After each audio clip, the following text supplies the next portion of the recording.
ಜಗತ್ತಿನ ಜೀವರಾಶಿಗಳಲ್ಲಿ ಅತ್ಯಂತ ಕ್ರಿಯಾಶೀಲ ಕೀಟ ಎಂದರೆ ಅದು ಜೇನುಹುಳು. ಇದು ಸದಾ ದುಡಿಮೆಯಲ್ಲಿ ನಿರತವಾಗಿರುತ್ತದೆ. ಇದರ ವಿಶೇಷ ಏನೆಂದರೆ ಇದು ಸ್ವಯಂ ಸ್ಫೂರ್ತಿಯಿಂದ ಕೆಲಸವನ್ನ ಮಾಡುತ್ತದೆ ವಿನಃ ಒತ್ತಡಗಳಿಂದಲ್ಲ. ಯಾವುದೇ ಕಾರಣಗಳಿಂದ ಗೂಡು ಬಿಟ್ಟು ಹೋದರೂ ಅದು ತನ್ನ ಅನ್ವೇಷಣಾ ವೃತ್ತಿಯನ್ನ ಬಿಡುವುದಿಲ್ಲ. ನಾವು ಯಾವುದೇ ಆದರ್ಶ ಕುಟುಂಬ ಎಂದು ಉದಾಹರಣೆ ನೀಡುವುದಾದರೆ ಅದು ಜೇನುಗೂಡು ಮಾತ್ರ. ಯಾವ ಮಾಹಿತಿಗೆ ಹೇಗೆ ಸ್ಪಂದಿಸಬೇಕು ಎನ್ನುವುದನ್ನ ನಾವು ಜೇನುಹುಳುಗಳಿಂದ ಕಲಿಯಬೇಕಿದೆ.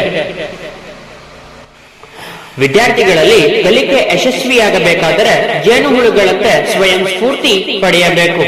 ಯಾರದೋ ಒತ್ತಡಕ್ಕೆ ಒಳಗಾಗಿ ಕಲಿಯಬಾರದು. ಹಾಗೆಯೇ ಅಭ್ಯಾಸದ ಪ್ರಯತ್ನಗಳು ವಿಫಲವಾದರೂ ಕೈ ಬಿಡದೆ ಪುನಃ ಆರಂಭಿಸಬೇಕು.